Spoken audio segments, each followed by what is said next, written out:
Bienvenidos al podcast de libros con aroma a petricor. Somos Olga Fernández, Ángel Luis Martínez y lo que queremos es hacer unos podcasts divertidos, fresco, evocador, simpático, elegante, ameno, cercano, sencillo, relajante y reconfortante.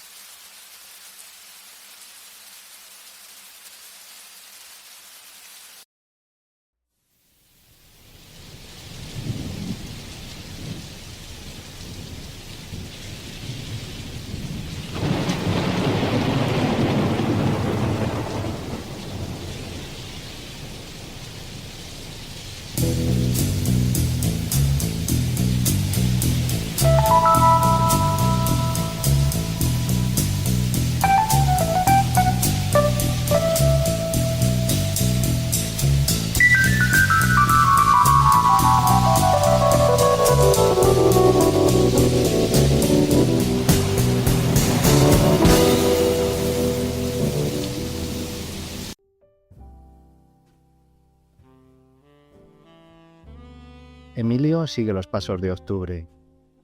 Este ya en el interior del cuadro se acerca a la pintura. Pone sus dos pies en la plataforma de entrada y automáticamente ya está dentro del lienzo. Rodea a la infanta buscando el pliegue más liviano de su inmensa falda para levantarla. Se adentra bajo el guardainfantes donde se escondió Octubre. La forma de disfrutar el arte pictórico en este último siglo ha cambiado. Lo que 40 años atrás parecía una teoría cuántica imposible, ahora se ha demostrado posible y se ha aplicado a todas las pinacotecas del planeta. Se puede tridimensionalizar una pintura. Bienvenidos a Aroma Petricor. Hoy vamos a hablar de una obra que reinventa nuestra relación con el arte, Emilio y Octubre.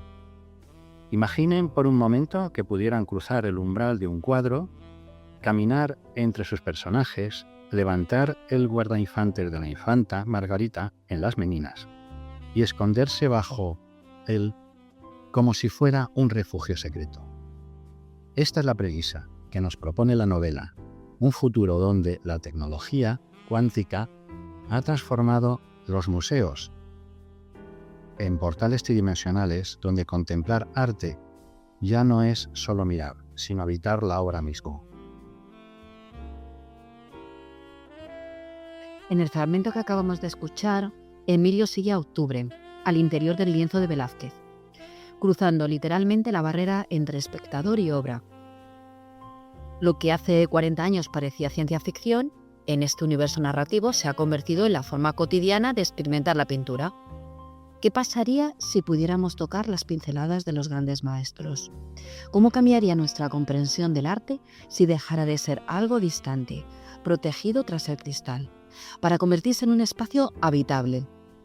Hoy exploraremos esta y otras preguntas a través de Emilio y Octubre. Hola Ángel, ¿qué tal? Hola Olga, ¿cómo estamos? Pues muy bien. Esta vez nos toca comentar Emilio y Octubre. Emilio y Octubre del autor de moda, que es David Uclés, que con su obra La península de las casas vacías tiene ya más de 20 ediciones, más de 200.000 ejemplares vendidos. Deberían de un vaso caliente. Tapas otra vez vaso de esta quién es. Y trata de se adentra en el realismo mágico, como en esta obra también, que es de realismo mágico. Quería hacer una mini biografía de él.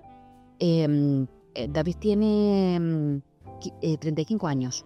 Es escritor, músico, dibujante y traductor.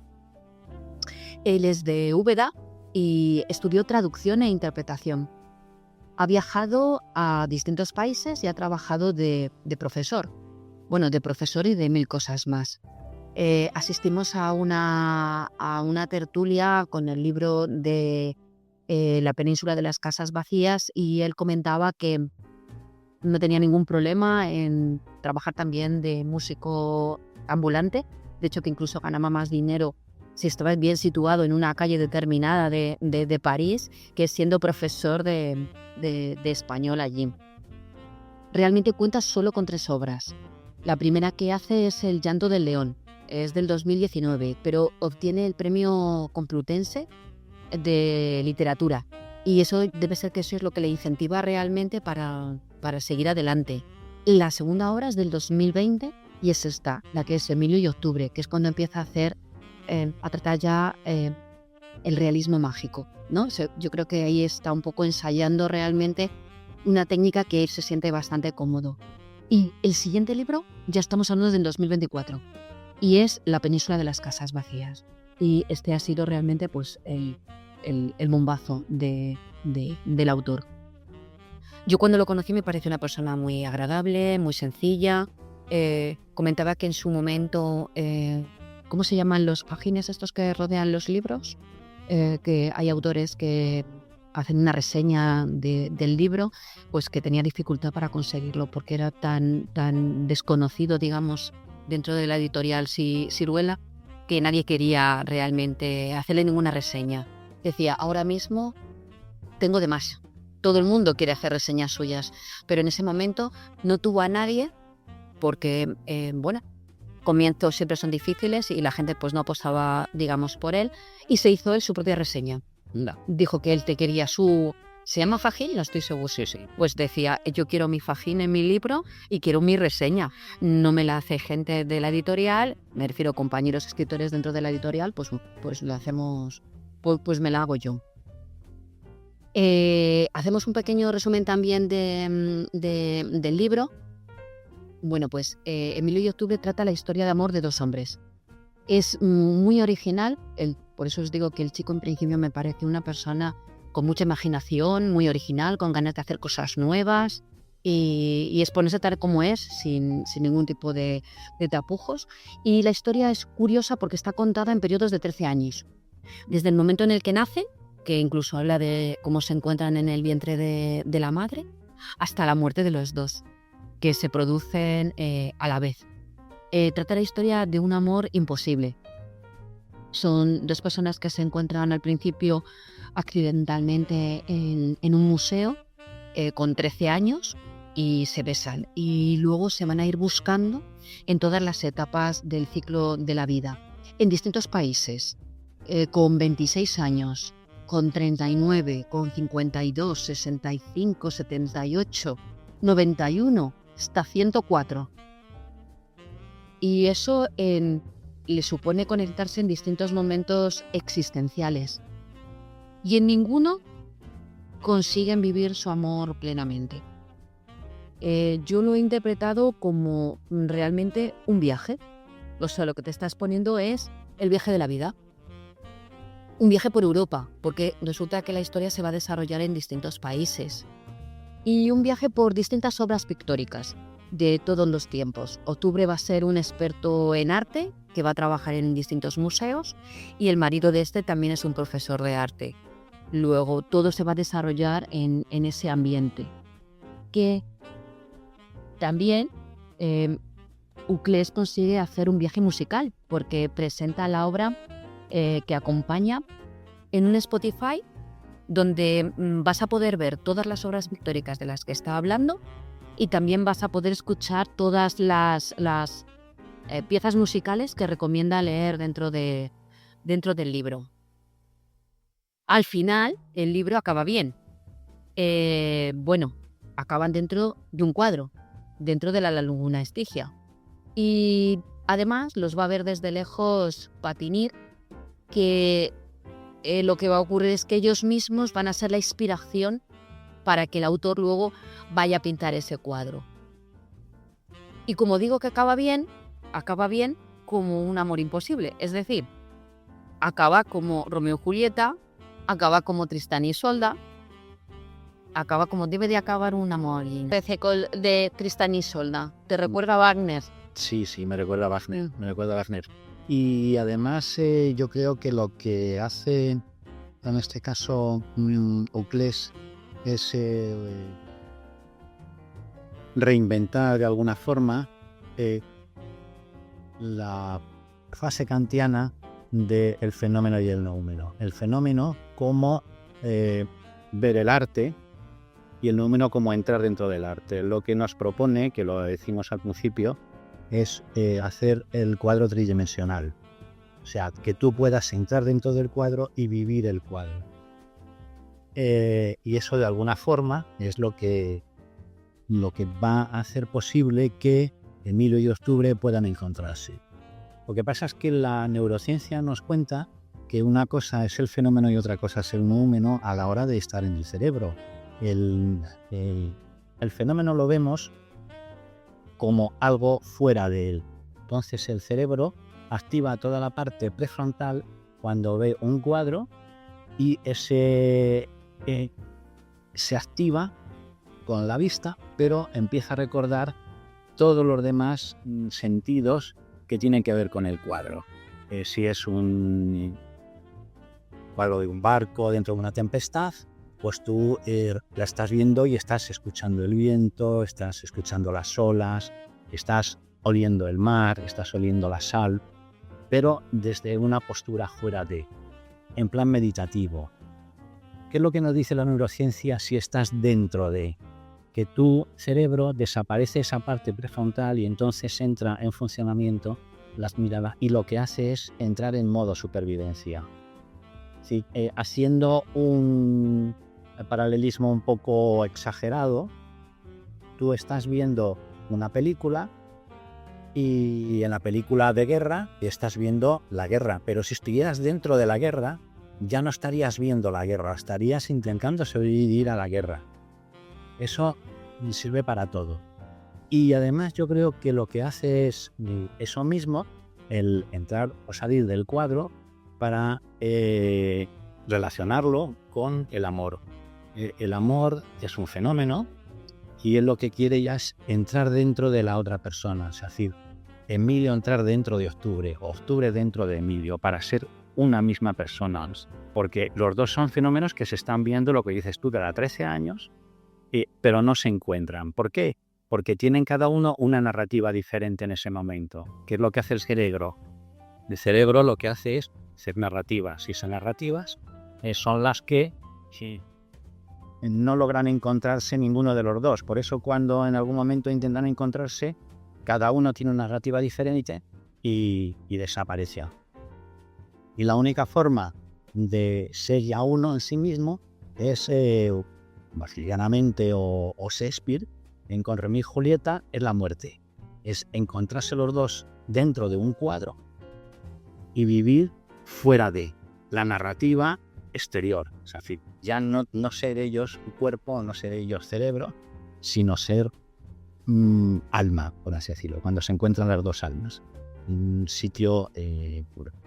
Esa es la interpretación que yo le doy al libro. Es una posición original, la verdad, el hacerlo de esa forma. Y además, como tú dices, al juntar arte, vida social, en fin, hace un recorrido por toda Europa, puede ser la historia de toda Europa en realismo mágico. Eso luego lo traslada a Casas Viejas para hacer el mismo realismo mágico en España.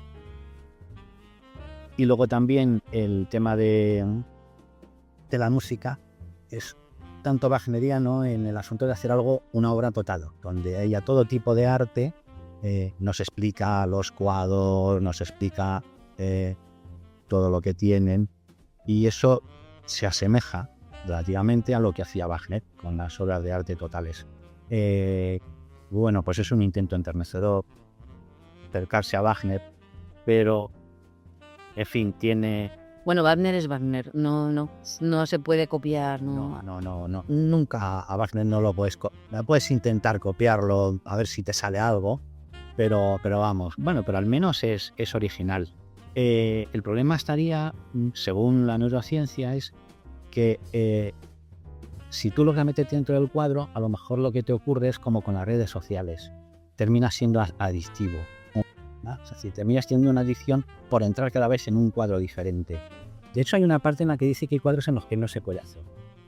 Son cuadros de estos de borrachos o cuadros de... Eso no. Tienen que ser una especie de cuadros limpios, de donde ya no haya tanta adicción. Bueno, Incluso él mismo se pone límites a sí, es mi propia historia, porque lo que quiere es plantearlo como su propia historia. Entonces busca una metodología para que su historia aparezca como existe, ¿no? Amy Summers al menos es lo que... Sí, la técnica era colocarse delante de un cuadro y el museo estaba diseñado de manera que tú podías introducirte dentro del cuadro y más, con una técnica de física cuántica, algo que sea algo así como hemos comentado de ciencia ficción, y de pronto aparecías en el cuadro que habías elegido. Y hay cuadros donde en el primero de ellos, que es que realmente se introducen Emilio y Octubre, y se van ellos caminando por allí, detrás de montañas, por los lagos que hay, los ríos. Me refiero, es como una aventura como si tú te interpretaras un cuadro. Comienza así con el realismo mágico, la verdad que es muy curioso. Llega un momento que hasta incluso tienen un horario para estar dentro de un cuadro y se pasan del horario. Viaja en aviones ecológicos de papel porque les dice que es mejor para el medio ambiente. Por ejemplo, también escribe en hojas impermeables, porque resulta que como llora cuando escribe o va caminando y llueve, no se va a borrar nunca lo que ha escrito. Me refiero, tiene un aire así poético, ese realismo mágico que él crea, cuando uno de los personajes tiene que morir, se revela al propio escritor, que es él mismo, para decirle que por qué tiene que morir o por qué en esas condiciones. Y acaban suicidándose, entre comillas, al meterte dentro de un cuadro y quemarlo. Que realmente no es suicidarse, digamos, es cambiar de mundo. Vas intentando ir y cambiar a otro mundo diferente. Al que no puedes volver, porque la puerta de entrada ha desaparecido. Exactamente. Hace esa metáfora, digamos, ¿no?, para encontrarse. De hecho, realmente lo que tú estás diciendo, cuando el final es no podemos vivir en este mundo, lo hemos intentado cada 13 años y siempre ha habido un cambio en nuestras vidas, imposible de conectarnos. Vamos a intentar irnos a otro mundo, al mundo de los cuadros, a ver si allí podemos vivir nuestro amor imposible. Pero no lo vamos a contar porque me resulta muy curioso ver cómo ha desarrollado toda la acción. Aún en el otro mundo tampoco pueden vivir, porque se encuentran con una diferencia, no solamente espacio, sino temporal, espacio-tiempo. Exactamente. Resulta que el espacio lo ha acompañado, pero el tiempo no. Uno llegó mucho antes que otro. Va a haber un juego ahí que es muy, muy, muy curioso, muy mágico, en el que pues no van a coincidir y va a haber una diferencia en tiempos que le implica una diferencia grande en cuanto a edades. Bueno, es una forma de ver la pintura de otra manera. Realmente hoy en día también hay muchas formas de ver la pintura de otra manera. Hay muchos vídeos de internet, ¿verdad?, que vemos como se van moviendo, ¿verdad?, los personajes dentro de los cuadros. La Mona Lisa sonríe o se enfada, o de pronto sale agua al museo. Sí. ¿Verdad? Hoy en día, con toda la técnica de vídeos virales que son muy... de verdad, muy curiosos.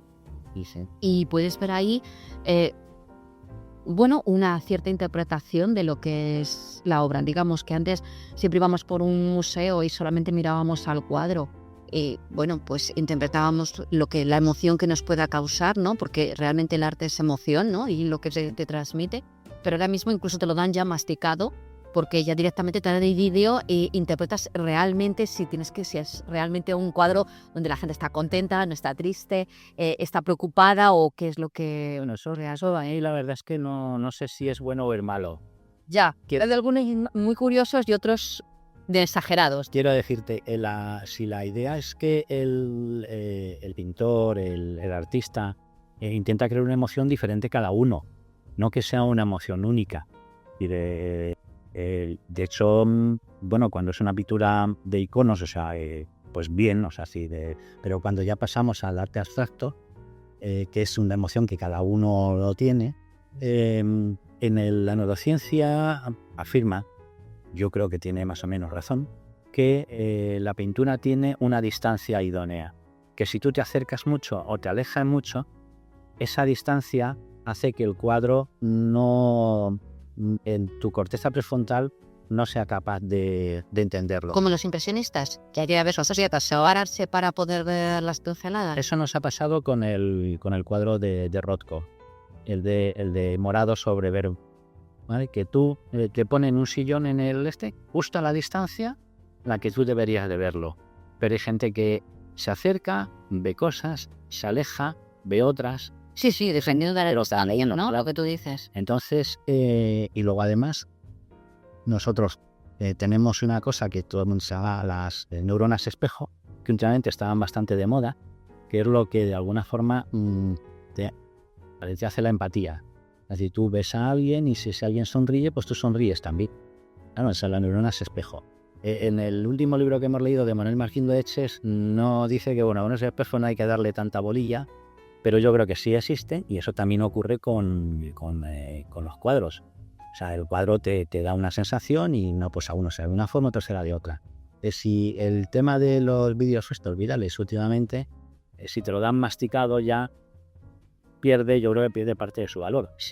Pero bueno, mira... es bueno esforzarse, ¿no? Eso base para ver la interpretación. Claro. Yo te comentaba que habíamos estado en el Museo de Van Gogh en Ámsterdam y que me resultaba muy curioso que una parte de la exposición temporal se dedicara a que la gente se sentaba en grupos y se intentaba con un lápiz y un folio copiar un busto de la familia Roulem, no sé si se pronuncia así correctamente, pues para intentar forjarte a ti mismo a intentar ponerte, digamos, en la piel de un pintor e intentas hacer un busto, o sea, hacer una cara, el pelo, un retrato. Sí, más que eso, porque no te saldría, te tendría en un plano, me refiero. No es que ya es capaz a lo mejor de hacer 3 dimensiones, ¿no? Seguro que no. Pero bueno, era curioso. Y todo el mundo, o sea, me refiero que había muchas mesas y no es algo que fuera una cosa puntual de alguien que de pronto se lance o que tenga ciertas dotes. No. Era como parte de la exposición donde todo el mundo participaba para ver, donde no hace falta que lo hagas perfecto, pero es una forma participativa, digamos. Y en otros sitios a lo mejor estaba hecho dibujo y realmente lo que era decorarlo, pintarlo para luego llevártelo, como es formar parte un poco más de ese museo. Que no sea algo tan pasivo de tirar, sino de actuar, ¿no? Y te llevas otra forma, algo más de ese museo. Bien. A mí me pareció curioso. Yo había preparado una cosa en cuanto a que, bueno, pensé, yo no sé cuántos cuadros puede comentar en la obra, pero fácilmente unos 40 y tantos. Puede haber o más, vete a sabernos. Sí que alguna obra a lo mejor musical, alguna comenta, luego en el Spotify que comentamos hay muchas más, pero también lo comenta. Y está también rodeado de realismo mágico, es decir, de cosas sorprendentes que claro, te captan la imaginación y te presentan lo que está ocurriendo pues de una forma no racional, digamos, ¿no? Y te hacen pensar. Pero luego pensé, si quitamos toda esta parafernalia, es decir, todo el tema que sí que decora y que sí que lo hace original, pero lo quitamos, ¿no dejas una historia de amor? Sí. Una historia de amor realmente de 2 chicos. Pues no son 2 personas, sí. Que bueno, amor imposible. Se quieren, pero las circunstancias de la vida, pues no les dan pie a poder disfrutar, digamos, de su amor plenamente. Y me he ido a los griegos, ¿no? Porque el español, amor, se utiliza para todo, mientras que los griegos, que nos llevan más ventaja posiblemente, no les hacemos tanto caso, pero estaban más atentos a todo. Para la palabra amor realmente tienen 3 palabras. Eros es el amor pasional, el amor erótico. Agape es el amor puro. Aquí, bueno, y filia, el amor por las cosas. Me refiero que diferencian un poco todo. Lo digo porque yo creo que al comienzo del libro realmente son chicos de 13 años, es un amor puro, un amor realmente de conexión realmente entre los dos. Luego cuando son ya jovencitos sí que viven un amor pasional, digamos, en una de las etapas. Bueno, pues a lo mejor por lo que decimos, el ciclo existencial de la vida que tienen. Pero luego vuelven otra vez al ágape, otra vez al amor puro. Le van pasando cosas, se siguen buscando, aunque no tienen ningún tipo de contacto, digamos, no viven en distintos países, todo es muy complicado y demás, y se buscan hasta el final, hasta el último final de las vidas, que deciden terminar su amor juntos, lo que decimos, como buenamente entienden ellos, que tienen que separarse de todas esas narrativas, lo que nos has comentado, y centrarse solamente en el número, ¿no? Digamos, en el ser en sí. En el ser en sí, ¿no? En las almas. Otra cosa que encontré que también me parece muy curioso sobre el amor es en los diálogos de Platón, en el libro del banquete, habla de Eros. Y está escrito a modo de diálogo, y va a aparecer Aristófanes, el comediógrafo, y quiere explicar el poder de Eros. Y nos dice, me parece muy bonito esta parte, porque dice que nosotros éramos diferentes a como somos ahora, que realmente había 3 tipos de personas. Había un tipo de persona que era mujer-mujer, otro tipo de persona hombre-hombre y otro tipo de persona hombre-mujer. Con lo cual, ahí nos llevan ventaja porque está viendo todos los diferentes tipos de sexualidad que pueda encontrarse. La historia es que como estábamos unidos, 2, teníamos 4 piernas, teníamos 4 brazos, teníamos 2 cabezas, podíamos ver en las 2 direcciones, podíamos autorreproducirnos en el último de los casos, y podíamos hacer un montón de cosas. Éramos poderosos. Cuando alguien es poderoso, se siente el más fuerte de todos, y entonces, ¿qué se le ocurre? Ir al Olimpo a desafiar a Cetro para estar a la misma altura. Bien, pero Zeus es mucho más poderoso y los castigó. ¿Y qué hizo? Mandó un rayo para partirlos justo por la mitad. Justo por la mitad. Entonces ya solamente había un hombre y una mujer. 2 hombres separados, 2 mujeres separadas. Y pensó de que de esa manera, cuando tú divides, consigues que sean menos poderosos. Pero ¿qué ocurre? Que desde entonces estamos condenados a buscar a la otra mitad que nos arrebataron para sentirnos completos. Sí. Me parece muy bonito. Pareció en plan... De todas formas, esa de desafiar siempre a los dioses es algo que nos encanta. Sí, o sea, vamos a desafiar de ti. Quiero ser como él, ¿no? Que sí. Ya bueno, es que... Llegar arriba. La verdad es que los griegos sí tenían su aquel, más que ahora. Me ha parecido súper... Lo del ágape y el eros, la verdad es que está muy bien. O sea, pasar con una parte de ágape, eros, ágape, incluso filia, luego otra vez ágape, por el amor por las cosas. Es decir, cuando te vuelves muy materialista, se te olvida... Bueno, sí, el libro también lo puede desarrollar, porque en algunas partes donde realmente estaban muy metidos en su trabajo, Claro. en cuanto dentro del museo, que buscaban cuadros y buscaban... me refiero, estaban muy pendientes más del cuadro que de las personas, evidentemente, sí. Sí, eran museo o incluso marchantes de arte. Es decir, era el dinero por ese niño. Sí, ha ido pasando por eso, sí. Pues nosotros, yo desde luego, no íbamos a tratar el libro de la península de las casas vacías, porque ya está muy tratado. Íbamos a tratar Emilio y Octubre para ver otra visión Otra perspectiva del autor. Pero yo me quedo, me refiero, me ha gustado el libro, yo recomiendo. El libro es un libro, no sé, fantástico, curioso, imaginativo, es un creativo, me refiero, es como para tener la mente abierta y ir viendo pues una sucesión de hechos imaginativos que realmente te están contando una historia de amor. Recuerdo cuando no sé, cuando estuvimos en lo de la tertulia en octubre, que me pareció una persona pues encantadora, con mucha creatividad, muchas ganas de hacer cosas nuevas, realmente hacer cosas diferentes.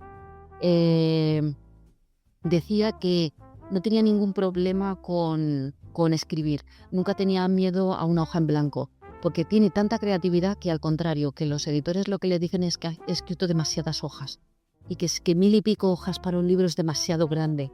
Por favor, intenta de alguna manera reducirlo para que no sea tan tan extenso.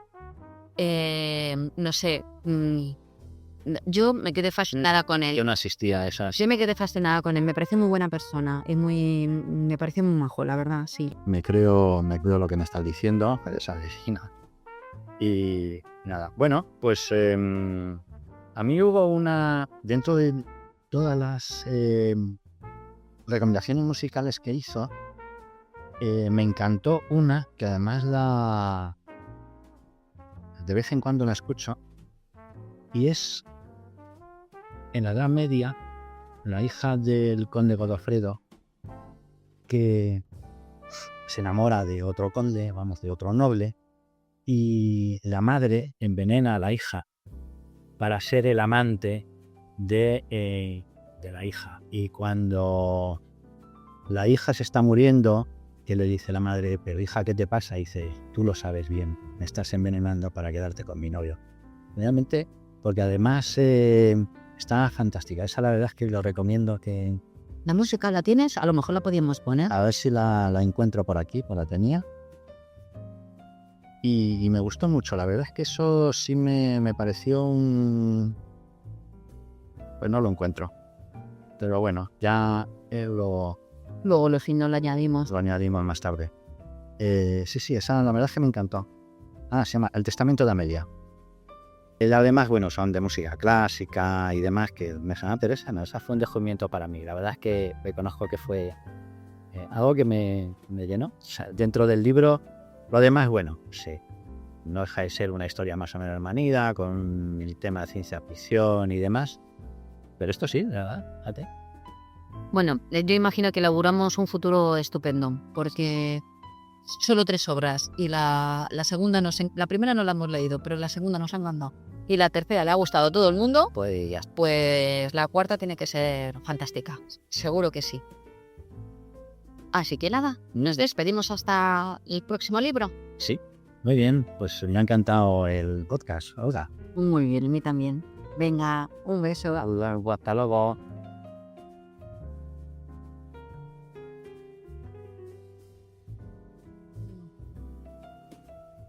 Me cuesta concentrarme porque me ha empezado a gritar y me agobio, ¿sabes? A lo mejor, ya sabes.